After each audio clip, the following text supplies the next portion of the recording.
In a small village nestled at the edge of the vast African savanna, there lived a woman named Amara. She was known not just for her strength, but for her sharp mind and unshakable courage. Amara had raised her 2 children alone after their father disappeared during a hunt many years ago. Though life was hard, she always found ways to keep her family safe and fed. One evening, as the sun dipped below the horizon, painting the sky in hues of orange and red, an unsettling silence fell over the land. The birds stopped chirping, the wind ceased its playful dance, and even the mighty baobab trees seemed to hold their breath. The villagers gathered around the central fire, whispering nervously about strange signs they had seen that day, dark clouds swirling unnaturally in the distance and the distant rumble of thunder that felt heavier than usual. Amara listened quietly, her dark eyes scanning the worried faces around her. She knew this was no ordinary storm brewing on the horizon. Legends spoke of such storms born not from nature, but from anger and vengeance. They called it Mkutano wa Mwizi, the gathering of the moon, a phenomenon said to bring destruction upon those who dared defy the spirits of the earth. As fear spread through the village like wildfire, Amara stood up, her voice cutting through the murmurs. "We will not run," she declared firmly. "If this storm seeks to harm us, then we must face it together. But first, we need answers." Her words stirred something in the hearts of the villagers, but deep down, everyone wondered, could one mother truly stand against the wrath of the skies? And what secrets lay hidden within the approaching tempest? Amara's declaration echoed in the stillness of the night, but her resolve did not waver. She had always been a woman of action, and tonight was no different. With the villagers watching her every move, she stepped toward the edge of the village where the savanna stretched endlessly into darkness. The air felt heavier now, thick with an unnatural chill that sent shivers down even the bravest spines. Amara took a deep breath, steadying herself as she gazed at the swirling clouds on the horizon. They were closer now, pulsating with an eerie glow that seemed almost alive. Her eldest child, Kofi, a boy of 12 with wide, curious eyes, approached her cautiously. "Mother," he whispered, clutching a small wooden carving of a lion he always carried for protection, "what are you going to do?" "I'm going to find out why the storm is coming," Amara replied softly, placing a reassuring hand on his shoulder. "But I need your help, Kofi. Stay here with your sister and keep the others calm. If anyone panics, it will only make things worse." Kofi nodded solemnly, though fear flickered in his eyes. He knew better than to argue with his mother when her voice carried that tone of quiet determination. Amara turned back to face the gathering crowd. "Someone fetch me the elder's staff," she commanded. "And bring me water from the sacred spring, it may hold answers we cannot yet see." The villagers scrambled to obey, their respect for Amara outweighing their terror. Within moments, an old man shuffled forward, holding out a gnarled wooden staff adorned with beads and feathers. It belonged to the village elder who had passed away months ago, leaving behind only stories of wisdom and warnings about respecting the land. Amara accepted the staff with reverence, feeling its weight settle into her hands like a promise. As she waited for the water, Amara closed her eyes and focused on the rhythm of her heartbeat. She thought of the tales her own mother used to tell, stories of storms that weren't mere weather but manifestations of anger from the spirits of the earth. These spirits, it was said, demanded balance. When humans took too much or forgot to give thanks, the skies would darken and chaos would follow. But there was also talk of a way to appease them, a ritual performed by someone brave enough to confront the storm itself. When the water arrived, carried by a trembling young girl, Amara knelt beside it. She dipped her fingers into the cool liquid and traced ancient symbols onto the ground around her, murmuring words she barely remembered from childhood chants. The symbols shimmered faintly under the moonlight, glowing like silver threads against the dark soil. A hush fell over the villagers as they watched, unsure whether they were witnessing magic or madness. Suddenly, a gust of wind swept through the clearing, carrying with it the scent of rain and something else, something metallic like blood. The clouds above roared louder, and lightning split the sky in jagged streaks. Amara rose to her feet, gripping the elder's staff tightly. "It knows I'm here," she muttered under her breath. Then, turning to the villagers, she raised her voice. "Stay close to the fire. Do not leave the circle until I return." Before anyone could protest, she stepped beyond the protective boundary marked by the glowing symbols and walked straight toward the heart of the storm. Her figure grew smaller against the vast expanse of the savanna, swallowed by shadows and the growing fury of the tempest. The journey was treacherous. Each step felt heavier than the last, as if the very earth resisted her presence. Rain began to fall, not gentle drops, but sharp needles that stung her skin and soaked her clothes within minutes. Thunder crashed so loudly it rattled her bones, and flashes of lightning illuminated strange shapes moving in the distance. Were they animals fleeing the storm? Or something else entirely? Despite the chaos, Amara pressed on. She clutched the elder's staff like a lifeline, drawing strength from its rough surface. As she ventured deeper, the landscape changed. Trees twisted unnaturally, their branches clawing at the sky like desperate hands. The ground beneath her feet turned slick with mud, and strange whispers filled the air, voices speaking in languages she couldn't understand but somehow felt familiar. Finally, she reached a clearing where the storm seemed to converge. Here, the winds howled with such intensity that standing upright required all her strength. In the center of the clearing stood a massive baobab tree, its trunk blackened and cracked as though struck repeatedly by lightning. At its base lay a pool of water, perfectly still despite the raging elements around it. Amara approached cautiously, her instincts screaming at her to turn back. Yet she forced herself forward, driven by the knowledge that her family and her entire village depended on her courage. When she reached the pool, she knelt and peered into its depths. For a moment, all she saw was her own reflection, distorted by ripples caused by falling raindrops. But then, the surface shifted, revealing images that made her gasp. She saw her village, but not as it was now. Instead, it appeared barren and lifeless, the fields scorched, the wells dry. Children cried while adults wandered aimlessly, their faces hollow with despair. And looming over everything was a monstrous figure, half human, half storm, its eyes blazing with fury. "Why have you come?" a voice boomed, shaking the ground beneath her knees. Amara looked up to see the figure emerging from the pool, towering over her like a god. Its body was made of swirling clouds and lightning, and its voice resonated with the power of 1,000 storms. "I've come to ask why you bring destruction upon my people," Amara replied, her voice steady despite the terror coursing through her veins. "What have we done to deserve this wrath?"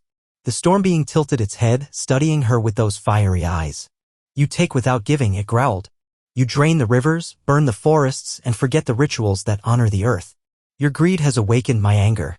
Amara swallowed hard, knowing the truth in its words. Her village had indeed grown careless, taking resources without offering gratitude or sacrifices. But she refused to let guilt paralyze her. "If we have wronged you, then show us how to make amends," she said firmly. "Tell me what must be done to restore balance." For a long moment, the storm being remained silent, its gaze piercing. Then it extended a hand, palm up, and a single drop of water materialized above it. "Take this," it commanded. "It holds the essence of renewal. Use it wisely and teach your people to respect the land once more. Fail, and I will return stronger than before." Without hesitation, Amara reached out and accepted the droplet. It felt warm against her skin, pulsing with energy. As soon as it touched her hand, the storm began to subside. The winds died down, the rain softened, and the oppressive darkness lifted, revealing a sky scattered with stars. Exhausted but triumphant, Amara made her way back to the village where the people awaited her anxiously. When she returned, holding the precious droplet aloft, cheers erupted. From that day forward, the villagers vowed to honor the earth, performing rituals and ceremonies to ensure they never again incurred the wrath of the spirits. And so, the tale of Amara, the mother who outwitted the storm, became legend, a reminder that even in the face of overwhelming odds, courage and wisdom can prevail. The days that followed Amara's encounter with the storm being were filled with both relief and reflection. The villagers, inspired by her bravery, worked tirelessly to repair the damage they had unknowingly inflicted on the land. Fields were replanted with care, water sources were cleaned and blessed, and rituals long forgotten were revived under Amara's guidance. She became not just a protector of her family but a leader for the entire village, her wisdom sought after in every decision. Yet, despite the newfound harmony, Amara couldn't shake the feeling that the storm being's warning still lingered like a shadow over their lives. The droplet it had given her remained cradled in a small clay bowl at the center of the village, its faint glow a constant reminder of the fragile balance between humans and nature. Every night, as she sat by the fire with Kofi and her younger daughter, Amina, she wondered if the storm would truly stay away or if it was merely biding its time. One evening, as the sun dipped below the horizon and painted the sky in shades of lavender and gold, a stranger arrived in the village. He was tall and lean, his skin darkened by years under the sun, and he carried a staff similar to the one Amara had used during her confrontation with the storm. His presence drew immediate attention. No traveler had ventured this far into the savannah in months. "I've come seeking the woman who faced the gathering of the moon," he announced, his voice deep and resonant. The villagers parted to reveal Amara, who stood slowly, her eyes narrowing as she studied him. "I am she," she said cautiously. "Who are you and what do you want?" The man bowed slightly, his expression unreadable. "My name is Django. I am a wanderer, a keeper of stories and secrets. Word of your deed has spread far beyond these lands. Many speak of how you outwitted the storm and restored balance to your village. Amara crossed her arms, unimpressed by his flattery. If you've come to praise me, save your words. We have work to do here. Django chuckled softly, though there was no humor in his tone. I've come not to praise, but to warn. The storm you faced, it was not an isolated event. It is part of something larger, something ancient and dangerous. The spirits of the earth are restless, and their anger grows with each passing day. A murmur rippled through the crowd, but Amara silenced them with a raised hand. Explain yourself, she demanded. Django stepped closer, lowering his voice so only she could hear. The droplet you hold, it is powerful, yes, but it is also incomplete. It represents renewal, but without understanding, it cannot sustain balance forever. There are others like it, scattered across the land, each holding a piece of what is needed to calm the spirits entirely. If they are not united, the storms will return, and next time, they may bring destruction beyond anything you've seen. Amara's heart sank. She had hoped the ordeal was over, that her actions had been enough to protect her people. But now it seemed her journey was far from finished. Where are these other droplets? She asked, her voice steady despite the weight of his words. They lie in places of great power and peril, Django replied. Mountains where the winds scream, forests where the trees whisper secrets, deserts where the sands shift without warning. Finding them will require courage, sacrifice, and trust. And why should I believe you? Amara challenged, her gaze piercing. Django met her stare without flinching. Because I have seen what happens when the spirits awaken fully. Entire villages wiped away, swallowed by floods or buried beneath ash. You have already proven yourself capable of facing such forces. Will you turn away now, knowing the danger that looms ahead? For a moment, silence hung heavy in the air. Then, without hesitation, Amara nodded. Very well. If what you say is true, then I will find the other droplets. But I won't go alone.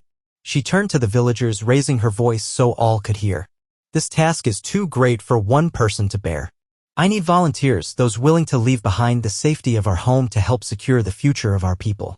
Who among you will stand with me? At first, there was hesitation. The thought of venturing into unknown lands, facing untold dangers, was daunting. But then Kofi stepped forward, his young face set with determination.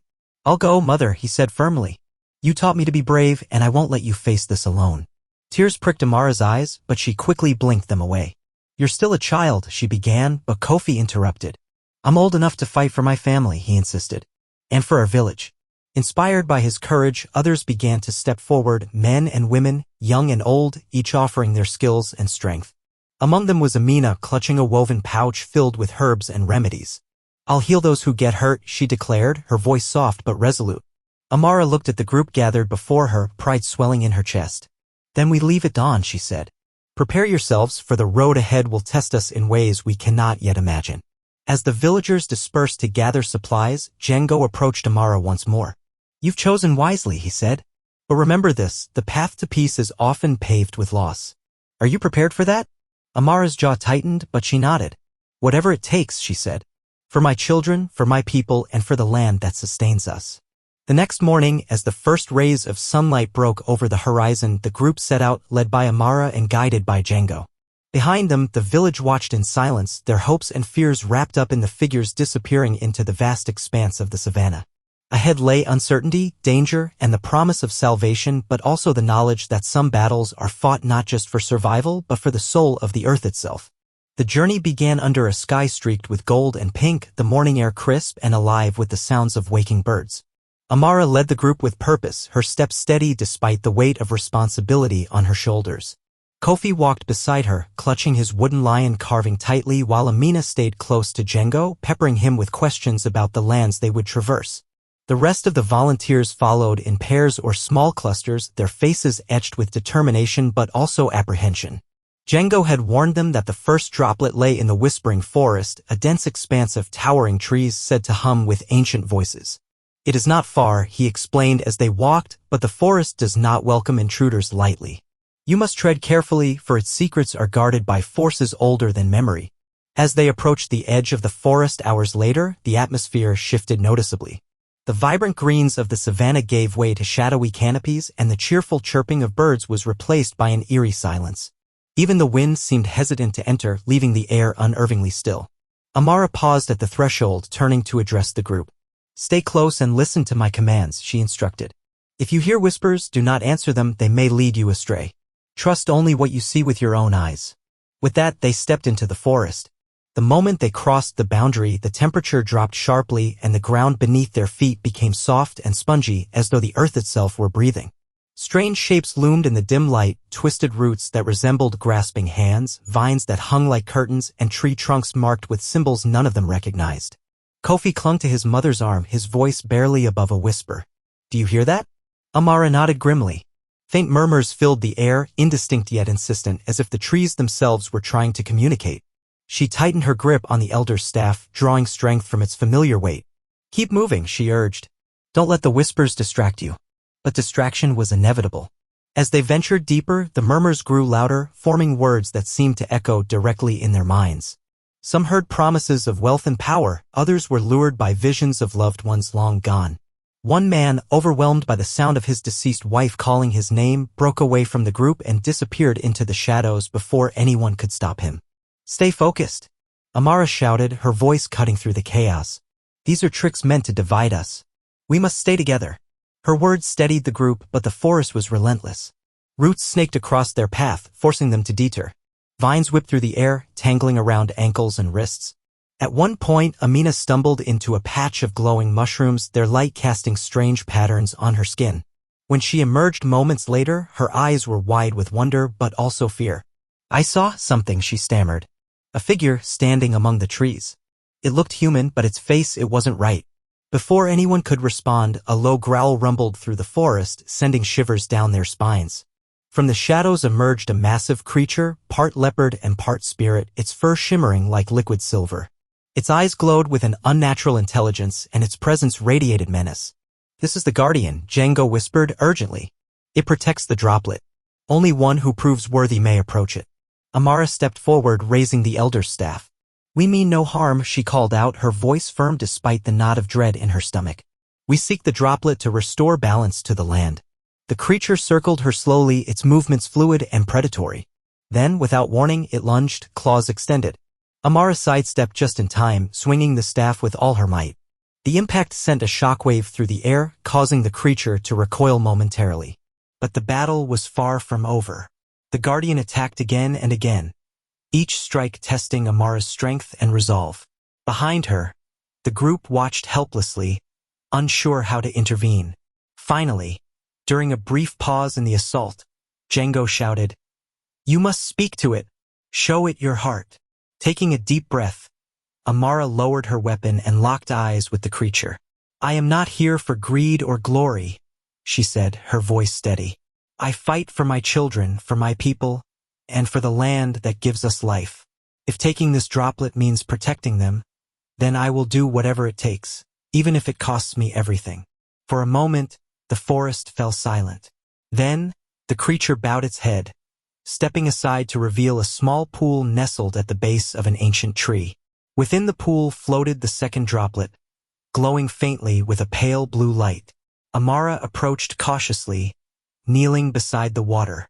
As she reached out to take the droplet, a surge of energy coursed through her body, filling her with both warmth and sorrow. Images flashed before her eyes. Villages destroyed by storms, rivers drying up, animals fleeing barren lands. She understood then the true cost of imbalance and the urgency of their mission. When she returned to the group, holding the droplet aloft, a collective sigh of relief swept through them. But their respite was short-lived. As they prepared to leave the forest, the ground trembled violently, and the trees began to sway as though caught in a hurricane. "The forest knows we've taken something," Django warned. "We must leave quickly, or risk being trapped forever." With the Guardian watching silently from the shadows, the group fled, their hearts pounding as the forest roared behind them. They didn't stop running until they reached the edge of the trees, collapsing onto the grassy plains beyond. Though exhausted, Amara allowed herself a small smile. They had succeeded in retrieving the second droplet, but she knew this was only the beginning.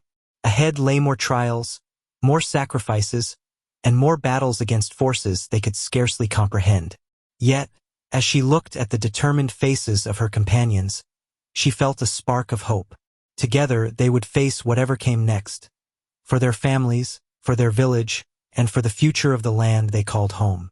The group pressed onward, their spirits tempered by the harrowing experience in the whispering forest. Each step they took seemed heavier than the last, not just from physical exhaustion but from the growing realization of the enormity of their task. The second droplet, now safely secured in a small leather pouch tied to Amara's belt, pulsed faintly with energy, its glow a constant reminder of both their progress and the dangers yet to come. Their next destination, as Django explained, was the Singing Sands, a vast desert where dunes shifted unpredictably and the wind carried melodies that could either guide or mislead travelers. "The sands are alive," he warned. "They sing to those who listen, but their songs can be treacherous. Trust your instincts, and do not stray from the path." The journey to the desert was grueling. Days turned into weeks as they crossed arid plains and rocky outcrops, their water supplies dwindling with each passing mile. Tempers flared under the relentless sun, and some began to question whether the mission was worth the cost. But Amara remained steadfast, her resolve unwavering. When they finally reached the edge of the Singing Sands, the sight was both beautiful and unsettling. Endless waves of golden dunes stretched as far as the eye could see, shimmering like liquid gold under the midday sun. A soft, haunting melody drifted through the air, rising and falling like the breath of the earth itself. It was mesmerizing, almost hypnotic, and several members of the group found themselves swaying unconsciously to its rhythm. Amara raised her hand, signaling for everyone to stop. "Close your ears if you must," she instructed. "Do not let the song take hold of you. We move quickly and stick together." Kofi, ever resourceful, tore strips of cloth from his tunic and handed them out. "Here," he said, "tie these around your heads to block the sound." Though crude, the makeshift earplugs helped dull the enchanting melody. With renewed focus, the group ventured into the desert, their footsteps sinking into the soft sand. Almost immediately, they noticed the shifting. The dunes seemed to rearrange themselves whenever they looked away, erasing their tracks and forcing them to rely solely on instinct and Django's guidance. Hours passed, and the heat became unbearable. One by one, members of the group collapsed, their bodies succumbing to dehydration and fatigue. Amara refused to leave anyone behind, urging the stronger ones to carry the weaker until they could rest. Her leadership inspired resilience, but even she began to feel the strain. Then, as the sun dipped low on the horizon, painting the sky in fiery hues, the ground beneath them trembled violently. A massive sandstorm erupted without warning, swallowing the landscape in a swirling vortex of grit and fury. Visibility dropped to nothing, and the group huddled together, shielding themselves as best they could. Through the chaos, a voice rang out, clear and commanding. "Follow me." It was Django, his figure barely visible through the storm. He led them toward a towering rock formation jutting out of the sands like a jagged tooth. Beneath its shadow lay a narrow crevice, just wide enough for them to squeeze through. Inside, the air was cool and still, offering a brief reprieve from the storm outside. As they caught their breath, Amara noticed something etched into the stone walls, symbols similar to those she had drawn during her ritual before facing the storm being. She traced them with her fingers, feeling a faint hum of energy. "This is it," Django said quietly. "The third droplet lies within this cavern." But retrieving it would not be easy. The deeper they ventured, the more the walls seemed to close in, and the symbols began to glow faintly, casting eerie shadows on the floor. Strange whispers echoed through the passages, speaking in tongues none of them understood. Some of the group hesitated, fear gripping their hearts, but Amara pressed forward, her determination unshaken. Finally, they reached a chamber at the heart of the cavern. In its center stood an altar carved from black stone, upon which rested the third droplet. Unlike the others, this one glowed with a deep amber light, pulsating rhythmically like a heartbeat. Surrounding it were skeletal remains, those who had come before and failed. Amara approached cautiously, her senses on high alert. As she reached for the droplet, the ground shook violently, and a monstrous figure emerged from the shadows. It was a sand elemental, its body composed entirely of grains that shifted and reformed with every movement. Its hollow eyes locked onto Amara, and it let out a deafening roar. "You dare disturb the resting place of the ancients?" it bellowed, its voice like grinding stone. "I seek only to restore balance," Amara replied, raising the elder's staff. "The land cries out for healing, and I will not turn away." The battle that followed was fierce. The elemental attacked relentlessly, its form dissolving and reforming to evade their strikes. Amara fought with everything she had, her movements fueled by desperation and love for her people. Kofi and Amina joined in, using their wits and courage to distract the creature, while Django chanted ancient words that weakened its power. Finally, with a mighty swing of the staff, Amara shattered the elemental's core, causing it to collapse into a heap of lifeless sand. Breathing heavily, she retrieved the droplet, feeling its warmth seep into her very soul. As they exited the cavern, the storm outside had subsided, revealing a sky filled with stars. The desert was silent now, its song replaced by an almost reverent stillness. Amara looked at her companions, their faces weary but triumphant. They had faced death and prevailed, but there was one final trial ahead. "The last droplet lies atop Mount Kilima," Django said solemnly. "It is the hardest to reach, guarded by forces beyond imagining. Are you ready to face what awaits there?" Amara nodded, her voice steady despite the weight of all they had endured. "We've come too far to turn back now. Let's finish this." The climb to Mount Kilima was the most grueling test yet. The air grew thin and cold as they ascended, each step a battle against exhaustion and altitude. Jagged cliffs loomed above them, their peaks shrouded in mist, while treacherous paths wound precariously along sheer drops. The group moved in silence, their breaths labored, their bodies pushed to the brink of collapse. Amara led with unwavering determination, her eyes fixed on the summit. She carried not just the droplets they had collected but also the weight of her people's hopes. Kofi stayed close, his youthful energy bolstering her resolve, while Amina tended to those who faltered, her gentle hands applying salves and bandages to blistered feet and frostbitten fingers. Django brought up the rear, murmuring prayers under his breath, his staff glowing faintly as if channeling ancient protection. As they neared the top, the wind howled like a living thing, carrying whispers that seemed to come from all directions. "Turn back," the voices urged. "You cannot win." But Amara ignored them, focusing instead on the rhythmic pulse of the droplets at her side, their combined glow now a beacon of hope amidst the desolation. At last, they reached the summit, a windswept plateau where snow clung stubbornly to the rocks. In the center stood a pedestal carved from ice, its surface etched with intricate patterns that shimmered like starlight. Resting atop it was the final droplet, radiating a brilliant white light so intense it made the surrounding snow seem dull by comparison. But before Amara could approach, the ground trembled violently, and a figure emerged from the swirling mists, a colossal spirit cloaked in storm clouds, its form shifting between human and tempest. Its voice thundered across the mountaintop, shaking the very bones of those who dared stand before it. "You have journeyed far, mortal," the spirit intoned, its eyes blazing with power. "But why should I entrust you with this final piece? What makes you worthy?" Amara stepped forward, her voice steady despite the storm raging around her. "I am no hero," she admitted. "I am simply a mother, a protector of my family and my village. I seek not glory or dominion but balance, for the land, for my people, and for generations yet to come. If taking this droplet means ensuring their survival, then I will bear whatever burden is required." The spirit studied her for a long moment, its gaze piercing through flesh and bone, searching for truth. Then, without warning, it unleashed a torrent of wind and ice, forcing Amara to her knees.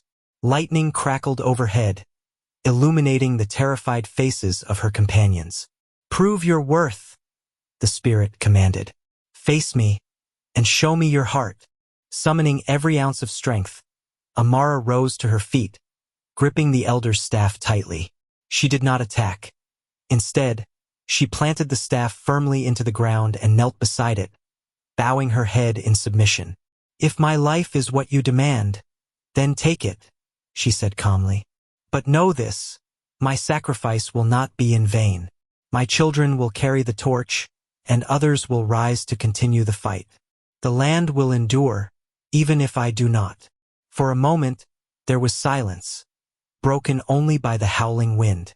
Then, slowly, the storm began to subside. The spirit lowered its massive form until it stood eye to eye with Amara, its expression unreadable. You speak truly, it rumbled. Few mortals possess such courage or such selflessness. Very well, take the final droplet. Use it wisely, for the fate of the earth rests in your hands. With that, the spirit dissolved into the mist, leaving behind an eerie calm. Amara approached the pedestal and gently lifted the final droplet, feeling its warmth merge with the others. As she held all four aloft, their lights intertwined, forming a single radiant orb that pulsed with life. The transformation was immediate. The skies cleared, revealing a sunrise so vivid it seemed painted by the gods themselves. Below, the land stirred as though waking from a long slumber. Rivers flowed freely once more, forests stretched toward the sun, and animals emerged from hiding, their movements filled with newfound vitality. When the group descended the mountain, they were greeted by scenes of renewal. Villages that had been barren were now thriving, fields lush with crops, wells overflowing with fresh water. Word spread quickly of Amara's triumph, and soon people from distant lands arrived to offer thanks and seek guidance. Though hailed as a savior, Amara remained humble, returning to her village to live quietly among her family. She taught her children, and all who would listen, the importance of respecting the land, passing down stories of her journey as cautionary tales for future generations. Years later, when Amara passed away peacefully in her sleep, the villagers gathered to honor her memory. They placed the radiant orb in a shrine at the heart of the village, where it continued to shine brightly, a symbol of unity and balance. And so, the legend of Amara, the mother who outwitted the storm and restored harmony to the earth, lived on, not just as a story, but as a reminder that even in the face of overwhelming odds, courage, love, and sacrifice can heal the deepest wounds. The end.